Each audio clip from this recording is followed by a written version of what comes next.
Hello everyone, easy physics by N K channel पर आप सबका स्वागत है। 12th क्लास की फिजिक्स के चैप्टर नंबर 5 का आज अपन जो टॉपिक पढ़ रहे हैं वो है आपका प्रतिरोधों का समांतर क्रम संयोजन। इससे पहले पिछले वीडियो में अपन ने प्रतिरोधों के श्रेणी क्रम संयोजन का अध्ययन किया था। आज अपन समांतर क्रम संयोजन पढ़ेंगे। समांतर क्रम का मतलब होता है, समांतर का मतलब होता है कि दो रेखाएं इस तरीके से व्यवस्थित की जाएं कि हर जगह उनके बीच में अंतर समान हो, यानी एक दूसरे के बराबर में रहें। तो यहाँ पे मेरे पास ये कोई तीन प्रतिरोध हैं। इन तीनों की वैल्यू की यदि मैं चर्चा करूँ तो इनकी value R1, R2 and R3 अलग अलग परिमाण के हैं। हालांकि ये सब एक समान परिमाण के भी हो सकते हैं, परंतु यहाँ पे अपन ने अलग अलग परिमाण के लिए हैं। तो इन तीनों को किस तरीके से व्यवस्थित किया जाए। कक्षा 10 के अंदर आप लोगों ने इसकी एक परिभाषा पढ़ी है कि यदि सभी प्रतिरोधों का पहला सिरा किसी एक बिंदु पर और सभी प्रतिरोधों का दूसरा सिरा दूसरे किसी एक बिंदु पर जुड़ा हुआ हो तो इस तरह के संयोजन को अपन समांतर क्रम संयोजन कहते हैं। तो first of all upon 10th class वाले डेफिनेशन यहाँ पर लिख लेते हैं। हालांकि अपने को 12th क्लास के लेवल की डेफिनेशन और लिखनी है, लेकिन पहले 10th क्लास वाले डेफिनेशन यहाँ पे अपन ने लिख ली है कि प्रतिरोधों का ऐसा संयोजन जिसमें सभी प्रतिरोधों का पहला सिरा किसी एक बिंदु पर और दूसरा सिरा है वो दूसरे किसी एक बिंदु पर जुड़ा हुआ हो, तो ऐसे संयोजन को अपन समांतर क्रम संयोजन कहते हैं। आज का जो टॉपिक है वो बहुत महत्वपूर्ण है, क्योंकि ये संयोजन अगर आप लोग समझ लेंगे तो इसके बाद में सेलों का संयोजन, जो बैटरीज होती हैं उनका श्रेणी और समांतर संयोजन भी अपन पढ़ेंगे। तो वहाँ पर इसके जो बेसिक फंडामेंटल हैं वो बहुत यूज़ होने वाले हैं। ठीक है, तो सबसे पहले इसकी अपन टेक्निकल डेफिनेशन भी लिखेंगे। तो उसको लिखने के लिए मैं क्या करता हूँ कि ये जो मेरा संयोजन है इसके साथ मैं एक बैटरी जोड़ता हूँ। कुछ इस तरीके से बैटरी संयोजित कर देता हूँ।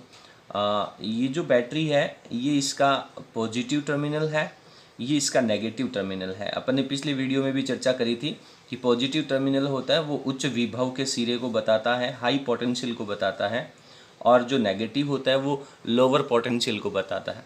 इस बैटरी का जो विभवांतर है वो मैं V लिख लेता हूँ। तो जैसे ही आप बैटरी कनेक्ट करेंगे इस इलेक्ट्रिक सर्किट के अंदर करंट फ्लो होना शुरू हो जाएगा। तो यहाँ पे बैटरी से तो केवल एक ही वायर का कनेक्शन है, तो यहाँ से जो पॉजिटिव से बाहर की तरफ करंट जाएगा उसकी वैल्यू रहेगी I। और जैसे ही ये जो करंट है वो पॉइंट A के ऊपर जाएगा, A पॉइंट के बाद में उसको तीन वायर मिल जाएंगे, तीन रास्ते मिल जाएंगे।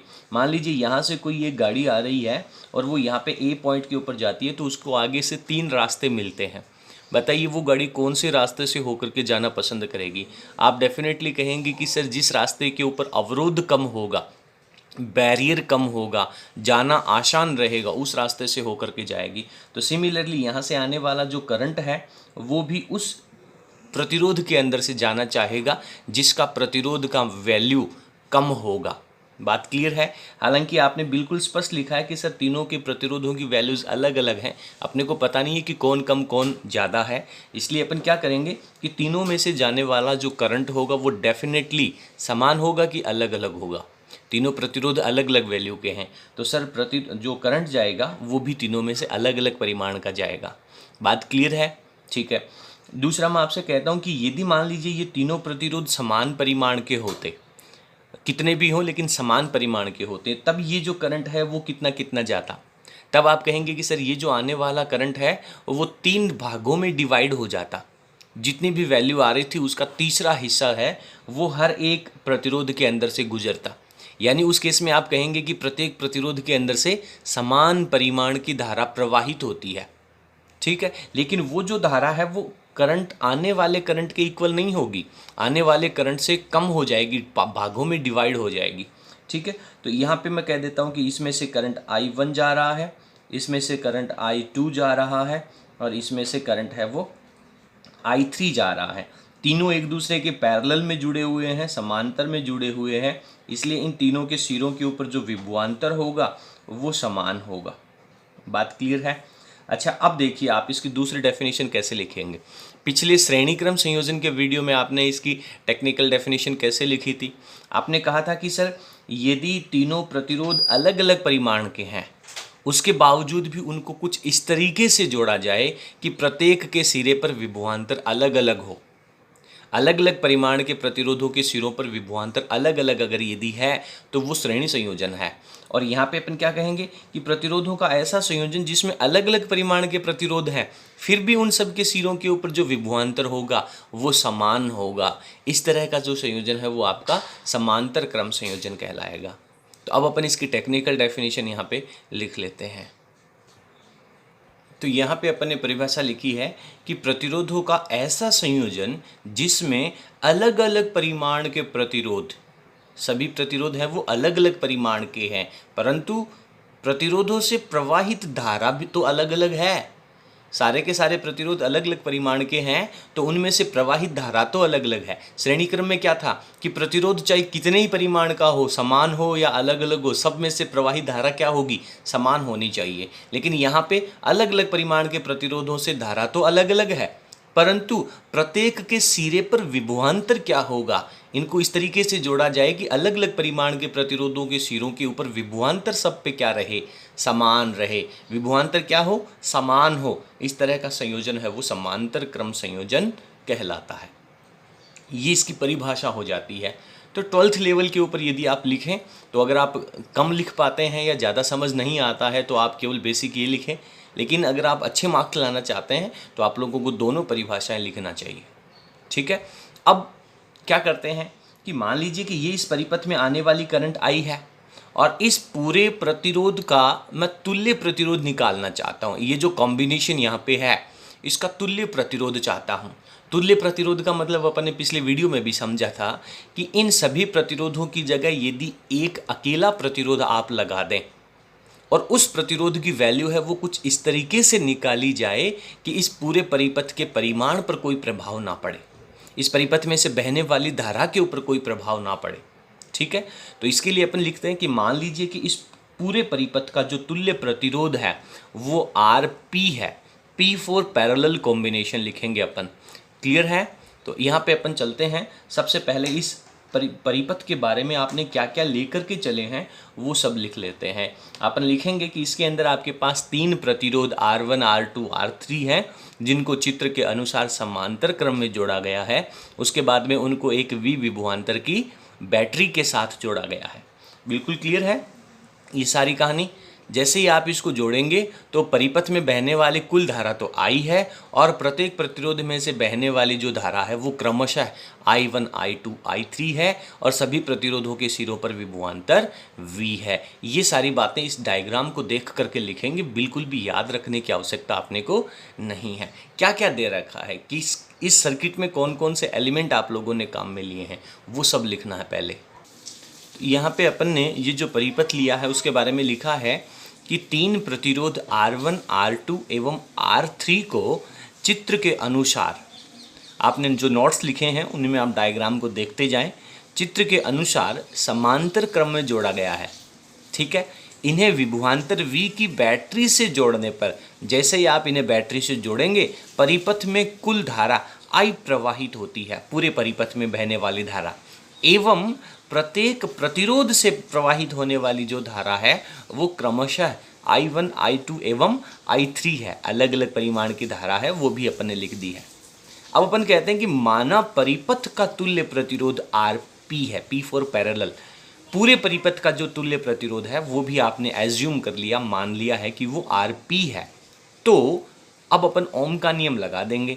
तो ओम का नियम लगाएंगे तो पहले पूरे परिपथ के लिए इक्वेशन ले लीजिए आप। पूरे परिपथ के लिए ओम के नियम से क्या संबंध हो जाएगा, तो V is equals to relation होता है V, ये पूरे परिपथ का विभवांतर है। V is equals two ohm के नियम में परिपथ में बहने वाली टोटल धारा यहाँ पे I ले रखी है और पूरी परिपथ का जो प्रतिरोध है वो आप लोगों ने RP ले रखा है। ठीक है। यहाँ से आप I की वैल्यू फाइंड आउट कर लीजिए, करंट I की वैल्यू। अच्छा, एक चीज़ आप ध्यान रखें, इन सब परिपथों में जो बेसिक फंडामेंटल्स अपने यूज़ लेने वाले हैं, श्रेणी क्रम संयोजन में देखो प्रतिरोध तो अलग अलग है, वो बात तो आपने लेकर के चलिए। बात आती है विभवांतर और धारा की। तो श्रेणी क्रम संयोजन में सभी प्रतिरोधों के लिए किसकी वैल्यू अलग अलग है, विभवांतर की वैल्यू अलग अलग है या धारा की वैल्यू अलग अलग है श्रेणी संयोजन में? सर श्रेणी संयोजन में तो धारा तो सब में समान है, विभवांतर अलग अलग है। तो जो भौतिक राशि अलग अलग है उसका योग करके पूरे परिपथ के तुल्य रखते हैं। बात समझ में आ रही है? तो श्रेणी संयोजन में आप लोगों ने विभवांतर अलग अलग पढ़ा है, तो प्रत्येक प्रतिरोध के किनारों पर विभवांतर निकाल लिया और टोटल विभवांतर के बराबर उसको योग करके लिख दिया। अब समांतर संयोजन में क्या होगा? सर समांतर संयोजन में प्रत्येक प्रतिरोध के सिरों पर विभवांतर तो समान है, ठीक है, लेकिन धारा का मान जो है वो प्रत्येक प्रतिरोध से अलग अलग है। तो इस इक्वेशन में क्या आएगा? इस इक्वेशन में फंडामेंटल आपको सिंपल याद रखना, बच्चे यहाँ पे कंफ्यूज हो जाते हैं कई बार। समांतर संयोजन में विभवांतर को जोड़ देते हैं, श्रेणी संयोजन में धारा को जोड़ देते हैं। बेसिक फंडामेंटल है भाई, कन्फ्यूजन कहीं होता ही नहीं है, सवाल ही पैदा नहीं होता, क्योंकि समांतर संयोजन के अंदर धारा का मान अलग अलग है। तो पूरे परिपथ में बहने वाली धारा एक तरफ और सभी प्रतिरोधों में बहने वाली अलग अलग धाराओं का योग एक तरफ, बस खत्म कहानी। चलिए, तो यहाँ पे I की वैल्यू अपन यहाँ पे लिख लेते हैं सर V/RP हो जाएगा। इसको अपन कह देते हैं दिस इज इक्वेशन नंबर 1, ठीक है।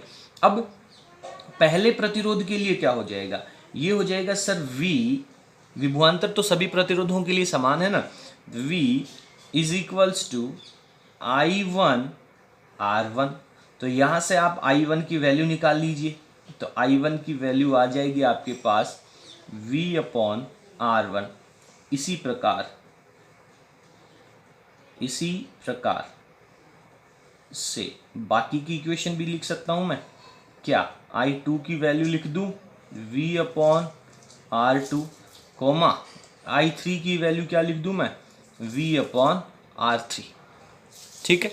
अब करना क्या है? V की वैल्यू को योग करना है या धारा की वैल्यू का योग करना है?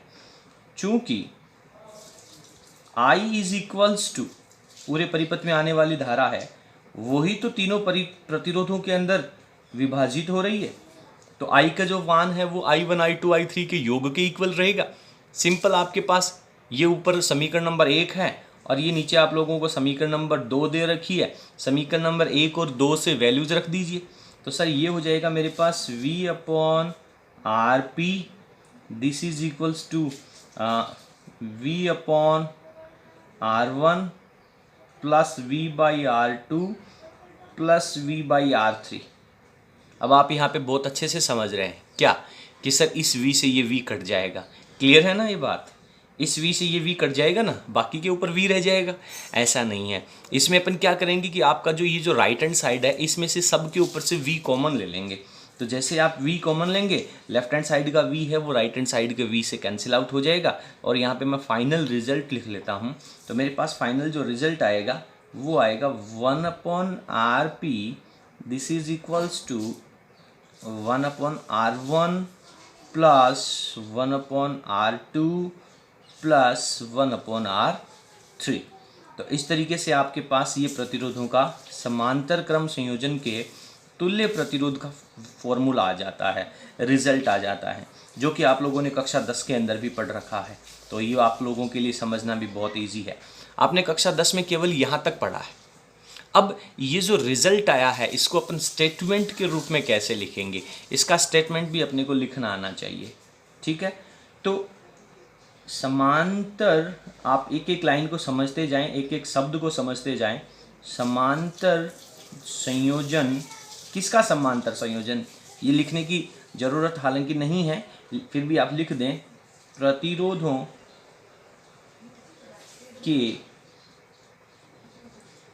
प्रतिरोधों के समांतर संयोजन का तुल्य प्रतिरोध कितना है भैया? समांतर संयोजन का तुल्य प्रतिरोध कितना है? RP है। और यहाँ पे आपके पास क्या आ रहा है सर? 1/RP आ रहा है। तो ये RP है या RP का व्युत्क्रम है?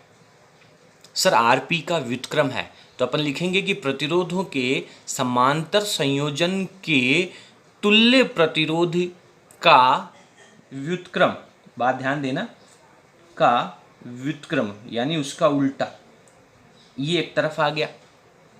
और ये सभी प्रतिरोधों के व्युत्क्रम, पहले प्रतिरोध का व्युत्क्रम, दूसरे का, तीसरे का, सभी प्रतिरोधों के व्युत्क्रमों के योग के बराबर होता है।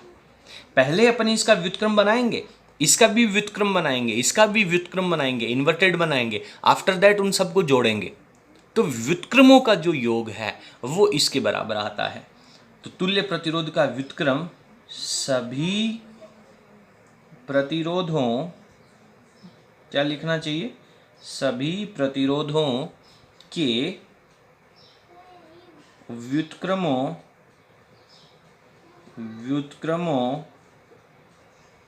के योग के तुल्य होता है।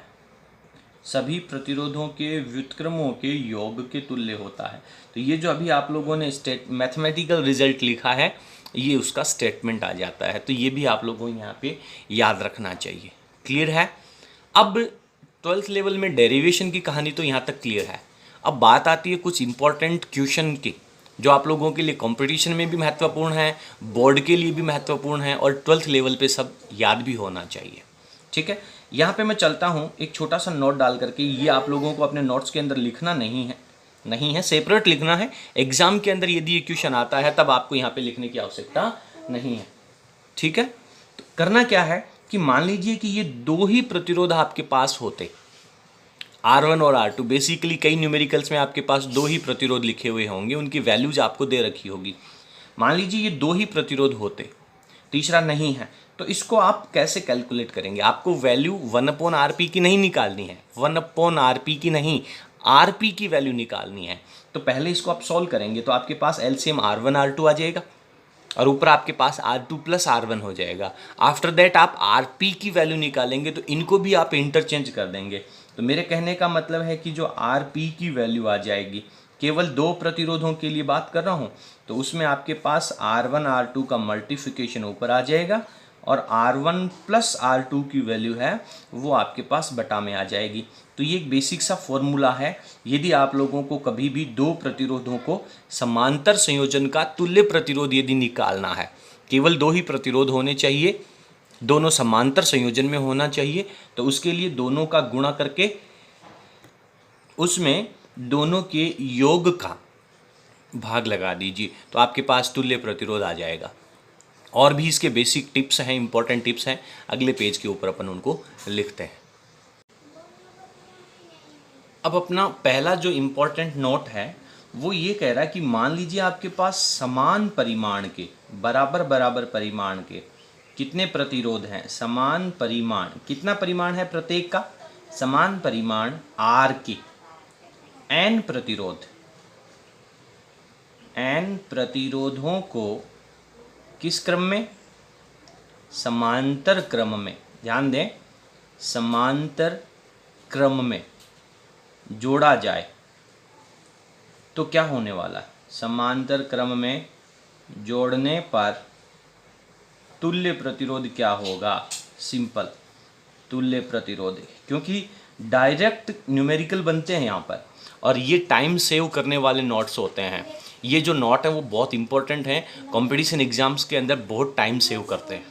ठीक है, तो समान परिमाण के हैं, n प्रतिरोध हैं। ध्यान दें, पहली बात, समान परिमाण के होने चाहिए, समांतर क्रम में होने चाहिए सारे के सारे। कितने हैं? n वैल्यूज है, तो इन दोनों की संख्या कुछ भी हो सकती है, वो अपन सवाल में रख लेंगे। तो इसका तुल्य प्रतिरोध कितना हो जाएगा? सर इसको अपन RP कह रहे हैं। ठीक है, अच्छा वैल्यू बता दीजिए। मैं आपको यहाँ पे साइड में सॉल्व करके रफ वर्क करके बता देता हूँ, डायरेक्ट यहाँ पे अपन रिजल्ट लिखेंगे, आपको क्लियर हो जाएगा। जैसे यहाँ पे मैं लिखता हूँ कि ये मेरे पास 1/RP है, और इसमें से फॉर्मूला कहता है sir 1/R1 + 1/R2 + 1/R3 plus इस तरीके से कितनी बार? n प्रतिरोध हैं तो n बार चलेगा, यही तो होने वाला है। ठीक है, अब क्या करें? इन सब का एलसीएम ले लो। सर एलसीएम तो R आ जाएगा, R आएगा तो यहाँ पे 1 + 1 + 1 कितनी बार? n बार आ जाएगा। ये वैल्यू किसकी आई आपके पास? 1/RP की आई। आपको क्या चाहिए? RP चाहिए ना। तो जैसे ही आप RP की वैल्यू फाइंड आउट करेंगे तो ऊपर आप इन सब का योग करो। 1 को 2 बार ऐड करोगे तो 2 बन जाएगा, 3 टाइम ऐड करोगे तो 3 बन जाएगा, और n टाइम ऐड करोगे तो n बन जाएगा। तो ये आपके पास वैल्यू होगी n/R। और जैसे आप इसको इन्वर्ट करोगे तो आपके पास वैल्यू आ जाएगी R/N। तो यदि समान परिमाण के, जैसे 5 ओम के, ध्यान देना, समान परिमाण के 5 ओम के कितने N की जगह मान लीजिए 50 प्रतिरोध हैं, समान परिमाण के हैं, समांतर क्रम में जुड़े हुए हैं, इस तरीके से 50 प्रतिरोध हैं, समान परिमाण के हैं, इन सब के लिए तुल्य प्रतिरोध निकालिए। तो सिंपल फॉर्मूला है सर, R की जगह 5 लिख लीजिए और N की जगह 50 लिख दीजिए। दिस इज 1/10 ओम। ठीक है, तो ये बहुत सिंपल सी कहानी हो जाती है। तो यहाँ पे आपके पास तुल्य जो प्रतिरोध आ जाएगा वो आपके पास यहाँ लिख लेना चाहिए R/N। ठीक है, अब इसमें एक इंटरेस्टिंग और कहानी आ जाती है। कैसे? ये फॉर्मूला यदि आप पहली बार पढ़ रहे हैं तो आपको समझ में आ जाएगा, लेकिन आप इसको बार बार यूज़ करेंगे ना तो आप ट्रिकली, मतलब मिली सेकेंड के अंदर सवाल सोल्व कर पाएंगे। जैसे 10 ओम के 10 प्रतिरोध हैं, तुल्य प्रतिरोध बताइए। 10 ओम के 10 प्रतिरोध, सर R/N 10/10, अच्छा 1 ओम हो गया। क्लियर है?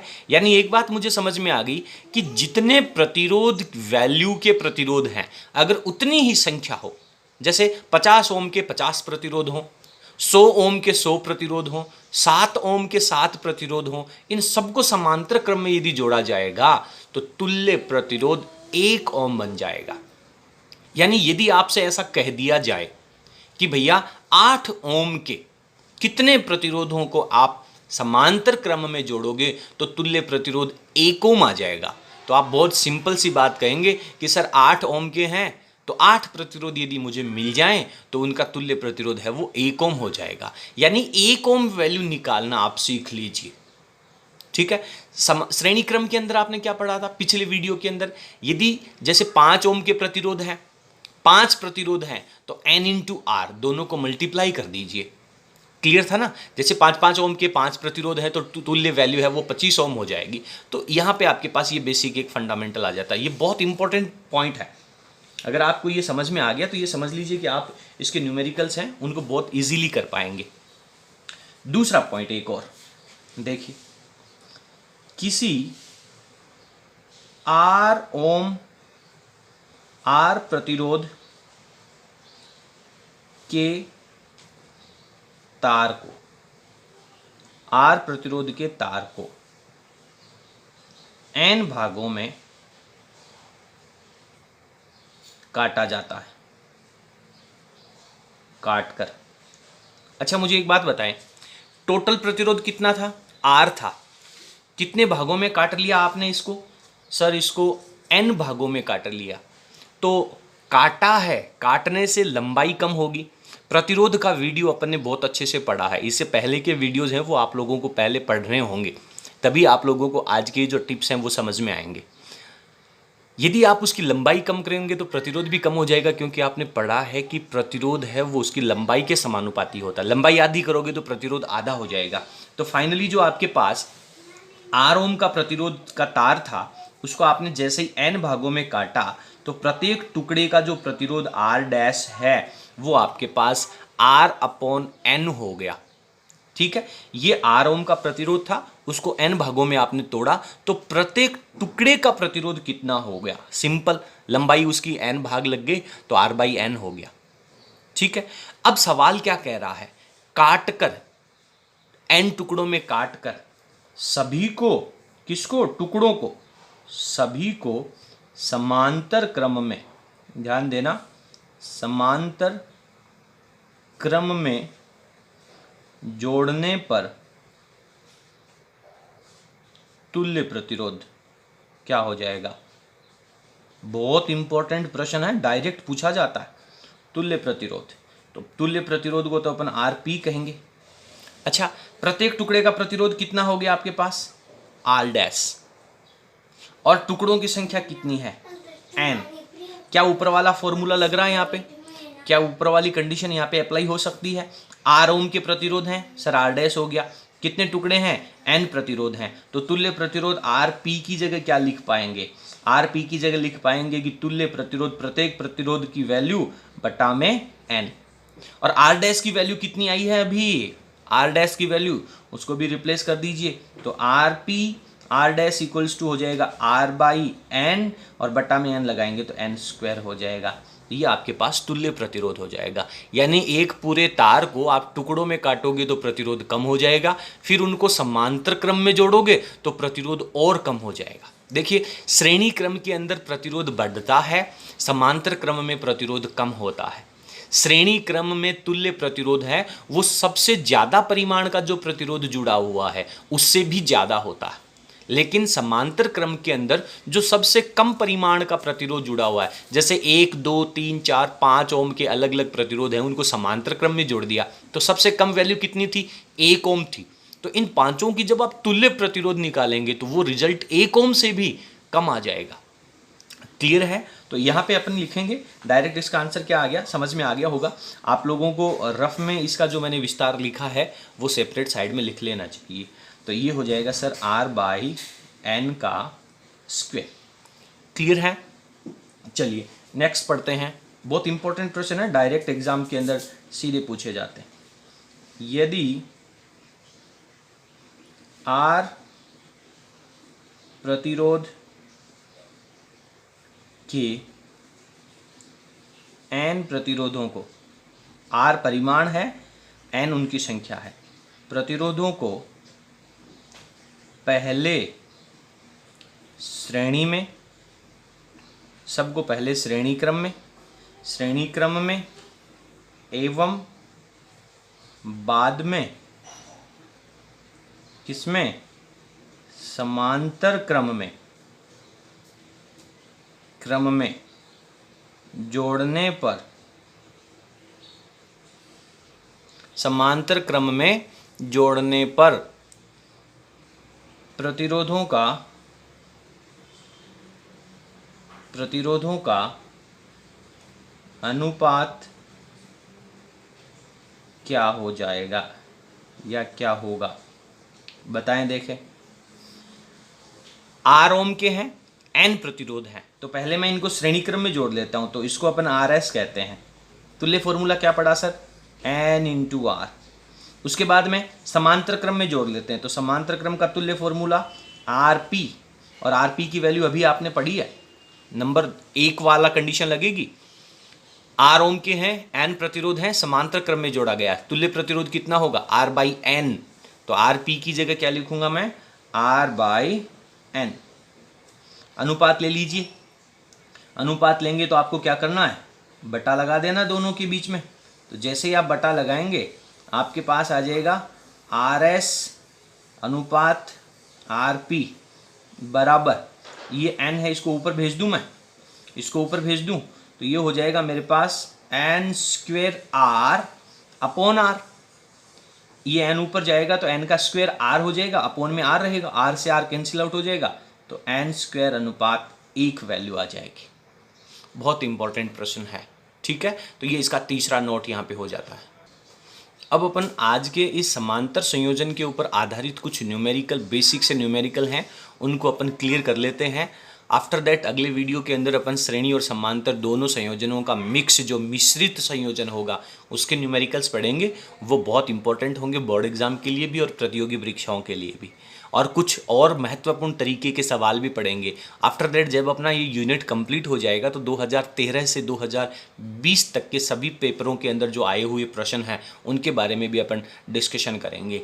लेकिन उनसे पहले आप लोगों को प्रत्येक वीडियो को बहुत अच्छे तरीके से समझना होगा और नोट्स को लिखना होगा। फिर भी यदि आपको किसी प्रश्न के अंदर कोई डाउट आता है तो हमारे जो यूट्यूब चैनल के लिए व्हाट्सअप नंबर हैं उनके ऊपर आप हमसे संपर्क कर सकते हैं, ठीक है।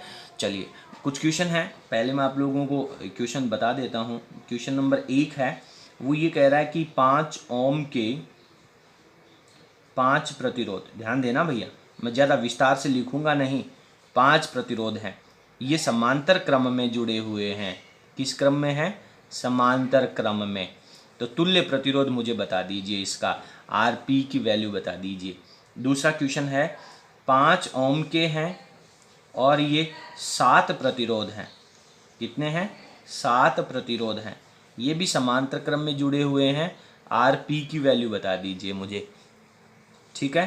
फिर क्वेश्चन नंबर 3 है, 1 ओम, 2 ओम, 3 ओम, 4 ओम व 5 ओम, ये अलग अलग परिमाण के हैं, 5 प्रतिरोध हैं, ये सभी किस में, वापस समांतर क्रम में जुड़े हुए हैं और इनका तुल्य प्रतिरोध मुझे बता दीजिए।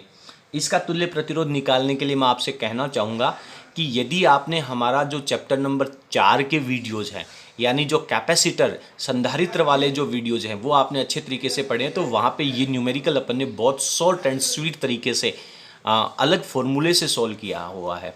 वहाँ पे अपन ने हरात्मक श्रेणी का, गुणोत्तर श्रेणी का यूज करके इन सवालों को सॉल्व किया है। तो इसके लिए भी आप लोगों को तुल्य प्रतिरोध हमें बताना है। क्लियर है? तो कुछ इस तरीके के ये 3 क्वेश्चन हैं। तीनों क्वेश्चनों को सॉल्व करके आपका जो भी आंसर है वो प्लीज़ हमें कमेंट बॉक्स में ज़रूर लिखिएगा। और आपको हमारे वीडियोस कैसे लग रहे हैं उसके बारे में भी आप हमें फीडबैक ज़रूर लिखिएगा। यदि आपको हमारा वीडियो पसंद आया तो प्लीज़ लाइक का बटन दबा करके हमें सपोर्ट कीजिए और अपने फ्रेंड्स के साथ ज़्यादा से ज़्यादा इसे शेयर कीजिए। बहुत बहुत धन्यवाद।